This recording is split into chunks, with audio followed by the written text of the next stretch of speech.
Hello, it's Grandma Karen. Now that you have done your homework and learned about some of the buttons and dials on your sewing machine, we are ready to learn about the presser feet and how to use your hands to sew. You will be practicing on paper in our next lesson. In this video, we will be looking at the Bernina Activa 135S. This is your accessory box. There are lots of small things in it. Today we will look at the presser feet. Be careful to always put things back in the box. They are easily lost and are expensive to replace.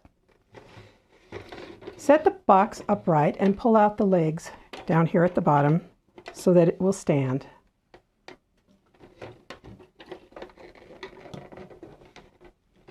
Now let's open the doors.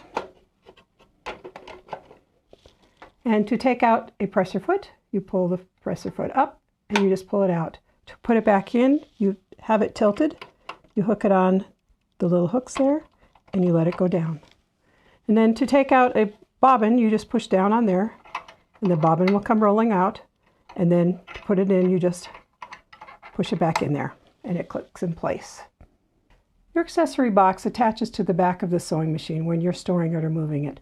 You need to put the presser foot down, and this little hole right here, you're going to put it where the presser foot is. And then you're going to click it in place. To take this box off, there's a little button right there. You press on it, and then you pull the box away, and that's how you take it off. Make sure that you put it where it needs to when you're storing it. Your machine came with 6 different presser feet. You may have some extra feet also. There is one for putting in zippers, one for making buttonholes, and there's lots of others for special sewing tasks. Today we will look at the all-purpose foot. It is also called the zigzag foot. Your guidebook calls it the reverse pattern foot. I will usually call it the all-purpose foot. This is a close-up of the all-purpose foot. Each presser foot has a number on it. The manual will tell you the name of each foot by a number. The all-purpose foot is the number 1 foot. The blue arrow shows the foot number. The yellow arrow is pointing to an indented line in the front of the foot. It is directly in front of the needle, in the center of the foot. We will sometimes use this as a guideline. The green arrow points to a little slit in the presser foot. We will use this slit to put the top thread under the presser foot when we start to sew. The red arrow shows the oval-shaped opening where the needle goes into the fabric. Even the bottom of the foot can tell you a lot. The foot on the left has the oval hole found in the zigzag or all-purpose foot. The oval hole has room for the needle to swing left and right to do a zigzag stitch or a decorative stitch. The foot on the right has a very narrow hole. This is not the all-purpose foot, it is the straight stitch foot. It can get confusing when I say foot. When I say foot in the videos, I'm referring to the presser foot. When I talk about the foot control or the foot pedal, I will call it by its full name, the foot control or the foot pedal. These are not zigzag or all-purpose feet. Some of these may have come with your machine. Others are optional presser feet that you can buy. Notice that each has a number on it. We will talk about some of these in later lessons. Here are some close-up photos. At the top of the presser foot, there is a cone-shaped hole. On the sewing machine, there is a little ice cream cone shape that is sticking down. This is where the presser foot gets attached to the machine. Remember the presser foot clamping lever that we saw in our last lesson? The green arrow is pointing to it. It is used to hold the presser foot in place. It's a good idea to have a small plate or bowl next to your machine when you sew. You place small parts on this plate so they don't fall on the floor. This plate has the presser foot that I took off the machine. I also use this plate to put pieces of thread and fabric in. It's kind of like a small trash plate. We take the presser foot off when we change it to another foot, and when we clean and oil the machine, and when we change the needle. To replace the foot, you need to have the presser foot in the up position, and the needle also has to be in the up position. You take this, tilt it to the side, and you make that little hole, cone-shaped hole in the top of the foot, set it onto that cone shape sticking down from the machine, straighten it up, and then you push the clamping lever down.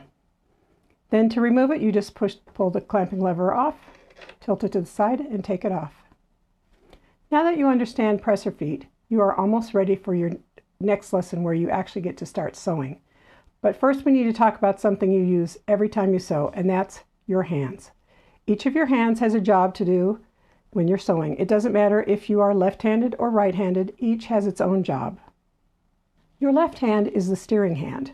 When you steer a car, you steer gently and just a little bit at a time. We don't jerk the wheel to make corrections. We make small, gentle changes in our steering. As you sew, you will do the same thing. You will steer or guide the fabric so you can sew on a line or sew on the edge of the fabric along a line.